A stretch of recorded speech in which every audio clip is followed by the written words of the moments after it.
The 247 Sports updated their final recruiting rankings for the 2025 class, and we had some big movers we'll discuss coming up next here on Locked On Sooners.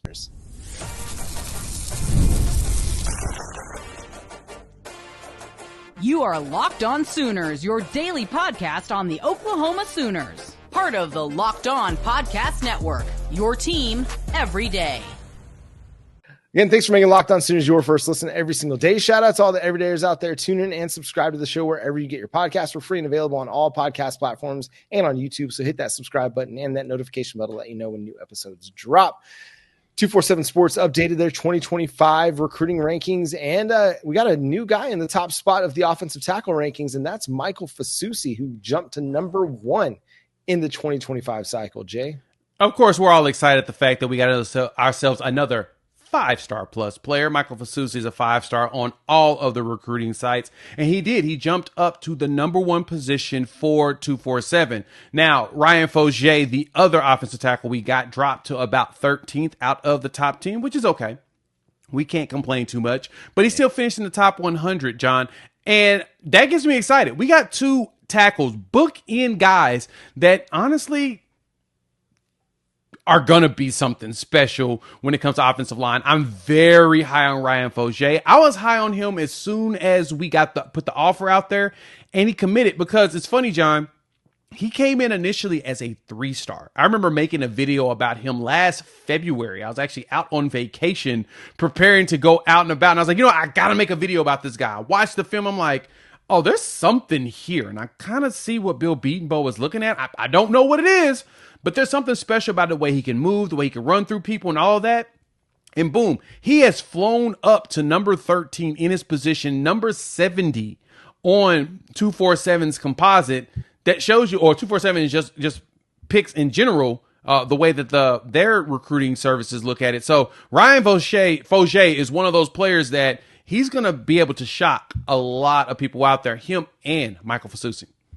Another big mover in the 247 Sports final rankings was Tristan Haynes, who jumped 101 spots from number 201 back on December 2nd to number 100, the 6'2" cornerback out of Carl Albert High School, becoming a top 100 prospect in the class. You know what's funny about that, John? There were so many fans, Sooner Doomers, we'll more so call them. They'll be in the comments of this video guaranteed right now, right? But they were telling me that Oklahoma just can't get really good talent, and the state of Oklahoma just doesn't produce enough of it. Do you know who was on Tristan Haynes' list of teams that he was looking at? Let me go ahead and let you know. He had Alabama, Arkansas, Georgia, Iowa State, Kansas State, Missouri, Miami, Nebraska, Notre Dame, Oklahoma State, Stanford, TCU, Tennessee, Texas A&M, all trying to get his services. And there was at one point, people were thinking he was going to end up at Georgia because there was a chance that he did not want to stay in state. Shout out to Jay Valai for finding a way to convince this young man and Brent Venables to get him to stay home, because at 6'2", roughly 175, he's a little thin. He'll put on some weight. But man, he's a really good defender. And as you mentioned, he jumped 101 spots to number 100 in the country out of all high school players. Tristan Haynes is one player, man, that I was excited about watching him at Carl Albert. And I'm so glad we built a pipeline to hopefully snatch up even more elite players from that school. Yeah, he's going to be one of those guys that I think is going to have an opportunity to make an impact early, because we know that the cornerback room is there are questions at cornerback. You Correct. Like what Eli Bowen showed in the development that he showed as a true freshman. Jacoby Johnson, I think the talent is there, but the book is still out on him. Gentry Williams, just got to get my guy healthy and keep him healthy for a full season. But after that, it's just question marks. It's you got guys that you like, that you want to continue to develop, and you think there's something there, but no guarantees past maybe an Eli Bowen at corner. I think the jobs are up for grabs, and this is a dude that's got the size that could come in, and especially if he's able to get up to maybe like a 190 or so by the time the season starts, I think that gives him an opportunity to be a difference maker on the outside.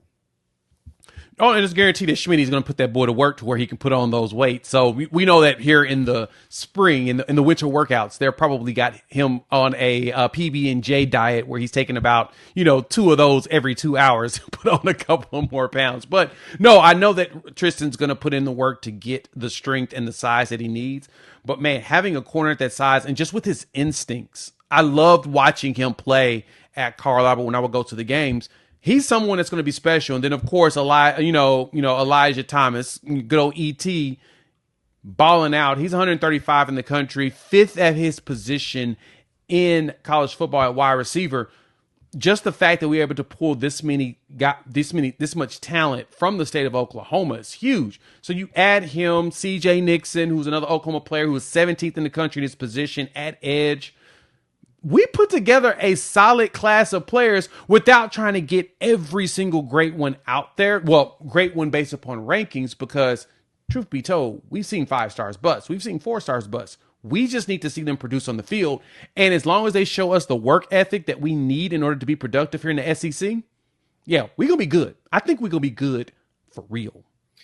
Yeah, Oklahoma brought in 6 players that rank in the top 20 of their respective position rankings. Michael Fasousi, Ryan Foje, CJ Nixon, Tristan Haynes, Elijah Thomas, and then Torrey Blaylock. And again, I think Torrey Blaylock's got a chance to be every bit the potential blue chipper that everybody thinks he is, because of the speed, the physicality, the contact balance that he's got, his ability to hit the home run, both in the passing game and the run game. I really like his game, but he runs tough. He runs tough between the tackles too. So a dude that I think has a chance to be an impact player. If you're looking at the 3-star guys, Jay, is there a guy out there that really stands out to you that you're excited to see in Norman? So there's a couple of them that really jump out to me. One, Trent Wilson is one, the defensive tackle out of Maryland. We saw him win I think it was Rivals MVP or something at one of their camps. And that dude's going to be a force at the defensive tackle position. I think that he's very much underrated, and that's fine. I like guys that are underrated that feel like they come in with a chip on their shoulder and they wanting to come, prove themselves to everybody. He's one that, when Todd Bates went out there and snatched him up and was able to win him, I'm gonna be honest, I didn't think that was a possibility, because Trent Wilson has a very long, extensive list of teams that actually won his services, from Alabama to Auburn, going down to Florida State. Georgia wanted to get his services, Ohio State, Notre Dame, all the schools that are known, Penn State, Texas, Tennessee, South Carolina, Texas A&M, USC, Virginia Tech, all of those schools that are known for getting some really solid defensive linemen wanted him. They gave him an offer that was committable, and we were able to win his services. Michigan, they're on the list as well. Georgia Tech, I do believe that Trent Wilson is going to be one that's going to really be a shocker to a lot of people. Him, as well as, I'm going to be honest, another one of these Oklahoma boys. A lot of people don't want to give a lot of these props, but I am very high on Marcus James. I saw him in person at Carl Albert. Again, that Carl Albert pipeline.